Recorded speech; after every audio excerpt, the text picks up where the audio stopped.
campus into becoming responsible future leaders. 8 seedlings were planted at the Basse Mini Stadium, with each of the country's 7 regions planting one.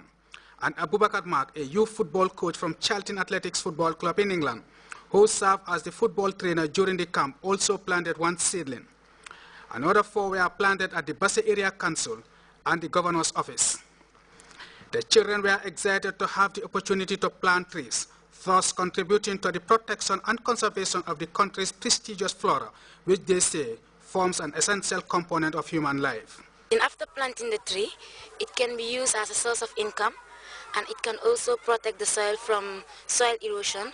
As we all know, it is very dangerous for our community, and without trees, respiration will be a problem for us. We are having tree planting exercise as summer youth camp participants.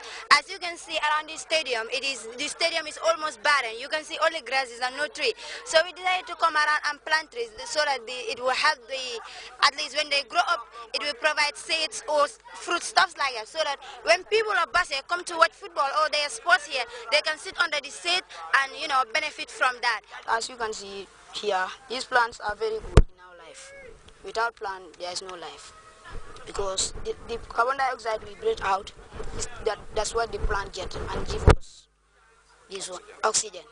That's the importance of it. After happily planting the seedlings, the young campus made a solemn plea to people bent on cutting down trees to desist from destroying the forest and help conserve the environment for the country's future generation. What advice would you have for people who are bent on cutting down trees and destroying the forest? Okay, they should plant a tree when they cut a tree. And they should also try to stop cutting down the trees and try to make the environment nice. Let them stop cutting down trees. Trees are significant, are very important to us, to our life.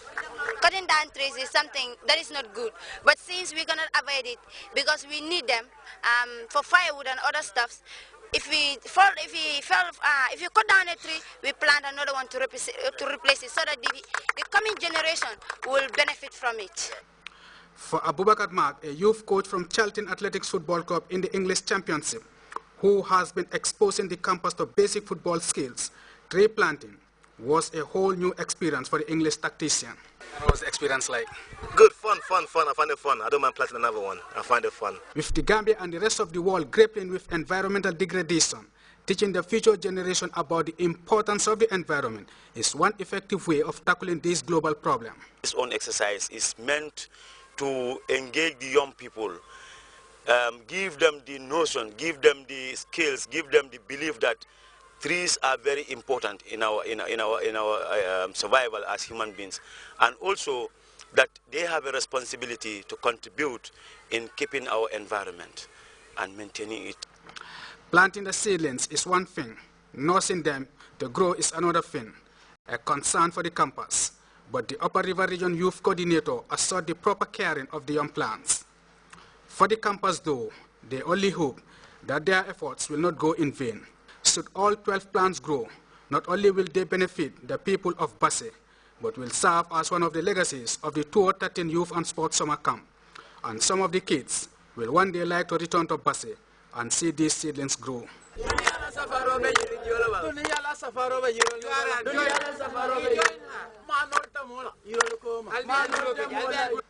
Modest Jallo, Grts. Well, the report there by Modu S. Jallo takes us to our first break. When we come back, we'll take a look at other news. Stay tuned in.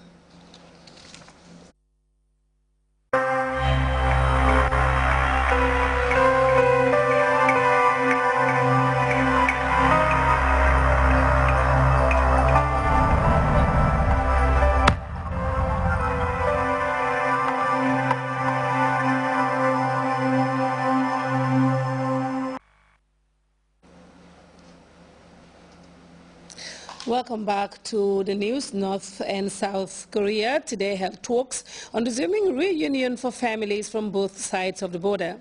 South Korean officials said the session focused on details such as the date and venue for a possible reunion and the members of the family members who might be selected to take part.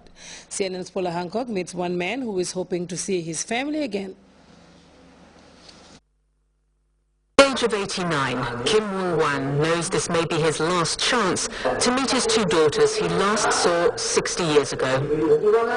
Applying to the Red Cross to be part of an upcoming reunion, Kim says he left 20 family members when he defected in 1950 during the Korean War to avoid fighting for his native North Korea. I always assumed my family was sent to a prison camp, Kim says, but it appears you can survive and be released if you work hard and behave well. Of course, those who resist don't survive. He's had no contact with his family, but knows his parents and possibly his wife would already have passed away. Of course, I feel guilty, he says. I'm only human. But this is inevitable in Korea. It's the grief of an entire nation, not just one individual. More than 120,000 people have applied to be part of these reunions over the years, and that's just here in South Korea. There are no figures for the North. But time is running out. Many of those applying are in their 80s and 90s, and more than 50,000 Koreans have since passed away without seeing their families one last time. Millions of Koreans became refugees during and after the Korean War of 1950 to 1953. Many fled from one side or the other, dividing families in the process. For most families, there's been little or no contact ever since. There have been emotional scenes at previous reunions, the last of which was held 3 years ago. The very fact Pyongyang and Seoul are trying to organize another meeting shows how relations have thawed between the two Koreas over recent months. Kim knows the chances of seeing his family again are still slim. Of the thousands of families wanting to be reunited, the Korean Red Cross says only 100 families would be chosen this time around. Paula Hancock's CNN Seoul.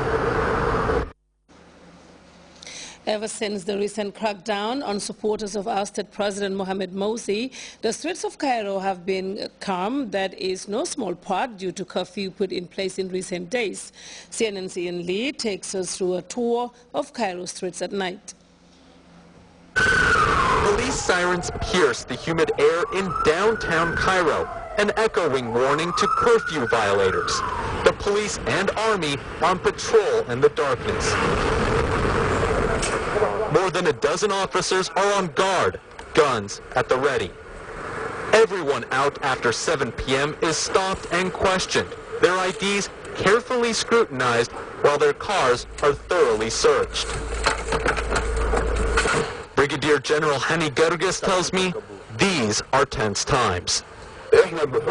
Sometimes we're attacked while apprehending thieves. Our night patrols are spread throughout Egypt. We've confiscated a lot of weapons, drugs, and faith criminals. The police, long despised by the public, accused of using heavy-handed tactics, now say they're out to win hearts and minds. The situation has improved immensely. The wall between the police and people is broken. They realize the sacrifices the police have made to secure the country. But tensions remain, and people at this checkpoint know they're under heavy scrutiny. Most don't complain about being stopped. I've been in the streets 3 hours, being stopped every 10 meters or something, and I am not the least angry. Egypt has seen curfews before, but this one is different. The streets noticeably quieter, the police out in force searching cars and people for anything illegal and making arrests. 4 violators are detained during the night's operation. This man returning from the hospital with his child was let go. 2 years after the revolution, authorities here on the street are sending a very strong message. If anybody thinks about committing a crime, they'll be met by the full force of the law. A stern warning in another new Egypt. Ian Lee, CNN, Cairo. The U.S. soldier who was convicted for leaking classified documents to WikiLeaks says he wants to live the rest of his life as a woman. But Army officials say he will remain a male in the eyes of the military. And prison officials say the Army does not provide hormone therapy or sex reassignment surgery in these kinds of cases. Meanwhile, Manning has been sentenced to 35 years in prison, but his lawyer says he will fight to get his medical treatment his client needs. Chris Lawrence has more.